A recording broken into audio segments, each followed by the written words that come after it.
Hi friends, our journey to the Dutch-speaking country of Suriname begins with a unique border experience, crossing the river from Guyana into Suriname. Unlike typical land borders, this one takes you over water, adding a sense of adventure right from the start. We set off early in the morning from Georgetown, making our way to the ferry point while the city is just waking up. The calm of the morning and the anticipation of crossing into a new country make it a special experience.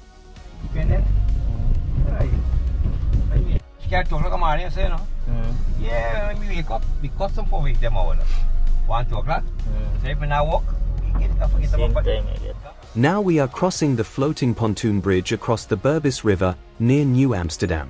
Unlike a conventional fixed bridge, this is a pontoon, floating, bridge, meaning it rests on large floating platforms anchored to the river. Vehicles, cars, minibuses, and even heavy trucks drive directly over these floating sections, giving a slightly unusual but fascinating experience as you cross. The bridge also features a retractor span, a movable section, that can open to allow ships and boats to pass along the river. When this happens, traffic is temporarily halted.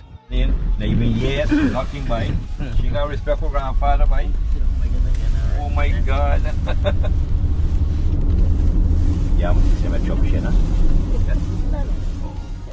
The trip usually starts very early in the morning.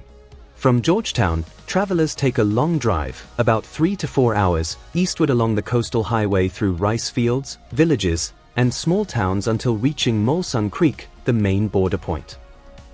At Molson Creek, the first step is Guyana immigration. Passports are checked and exit stamps are given. The atmosphere here is relaxed, and you will see trucks, cars, and passengers waiting for the ferry that connects the two countries.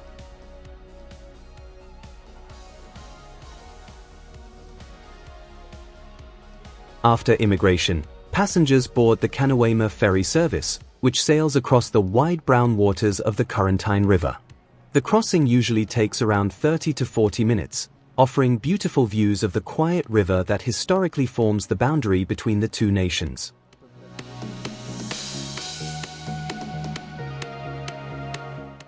Here is the unusual thing about the Corentyne River compared with most international border rivers. In most cases, when a river forms a boundary between two countries, the border runs along the middle of the river, often called the Thalweg, the deepest navigable channel. Here, entire Corentyne River belongs to Suriname, even though it separates Suriname and Guyana.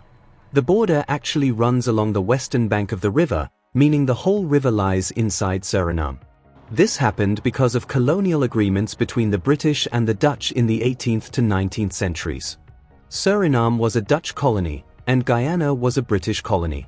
The Dutch claimed that the entire river belonged to them, and the British eventually accepted a boundary along the west bank of the river.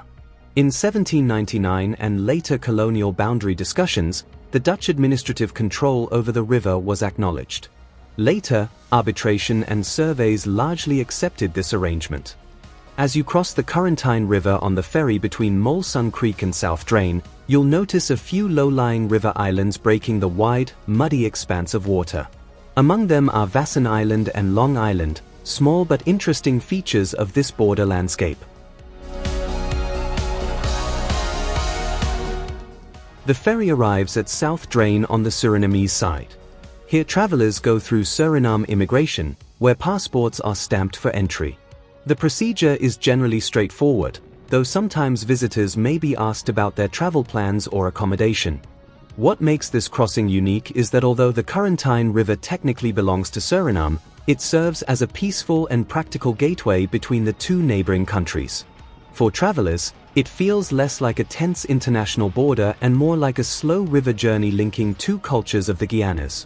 From South Drain, taxis or minibuses continue the journey west toward Paramaribo, about 2 hours away through flat coastal countryside filled with coconut palms, canals, and traditional villages. I checked into the 24 hostel, Paramaribo, Suriname. Paramaribo is a unique capital in South America, a place where Caribbean, South American, African, Indian, Javanese, and Dutch influences blend seamlessly into everyday life. As you arrive from the border, the first thing you notice is the laid-back atmosphere and the city's connection to the Suriname River, which flows gently alongside the historic center. The heart of the city is a UNESCO-listed historic district, famous for its beautiful white wooden colonial buildings, a legacy of Dutch rule. Walking through the streets feels like stepping into a different era. What truly defines Paramaribo, however, is its diverse culture. You'll hear multiple languages, Dutch, Suriname Tongo, Hindi, and Javanese, and see this diversity reflected in the food. From Indian curries to Indonesian dishes and Creole flavors, the city is a culinary melting pot. The St. Peter and Paul Cathedral is an iconic landmark in Paramaribo and one of the largest wooden structures in the world, built entirely from timber with no steel framework.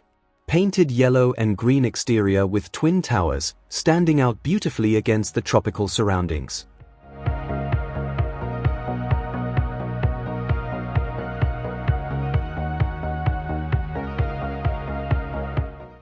The Centrumkerk is a small, simple church in Paramaribo, made of wood, with a very calm, peaceful feel.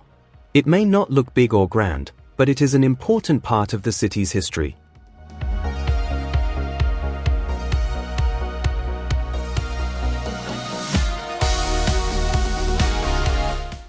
Independence Square is the central and most important open space in Paramaribo. It is a large, green square lined with palm trees, giving a very calm and open feeling right in the middle of the city. Around the square, you will find some of the most important buildings in Suriname. You can also see important government offices and historic buildings around the square, making it the political and cultural center of the country. It is also a place where people relax, walk around, and where national celebrations take place.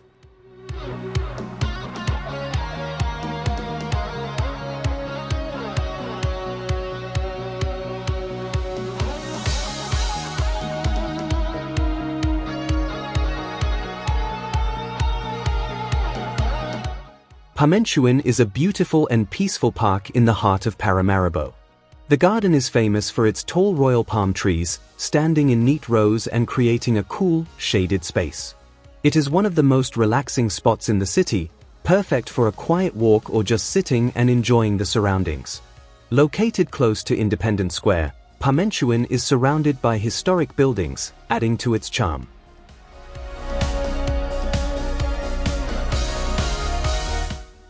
The Baba and Mai in Paramaribo represents an Indian couple and symbolizes the thousands of indentured laborers who came from India to Suriname in the 19th century.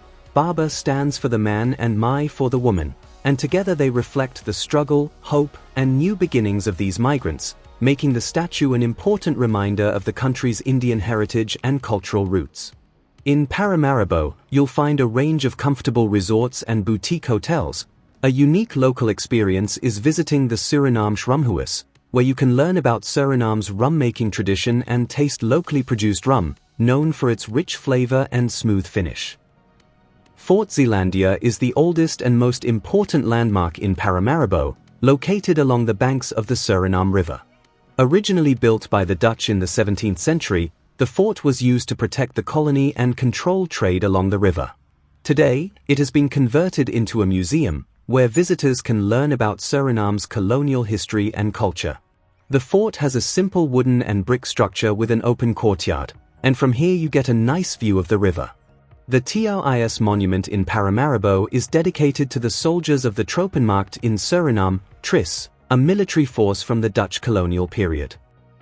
The statue of Mathura, Ramjani, and Rajguru in Paramaribo honors 3 Indian indentured laborers who stood up against injustice during the colonial period.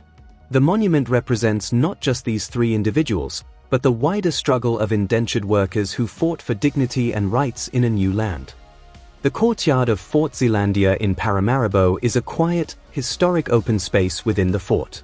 The courtyard once served as a military area where soldiers gathered and activities took place.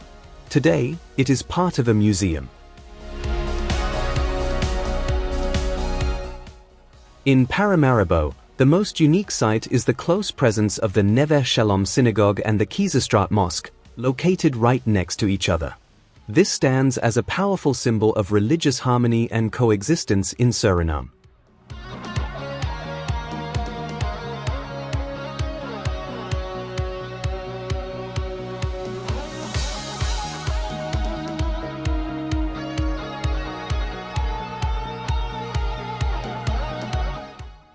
Thank you for watching this video. That's all for now, see you in the next one. Bye.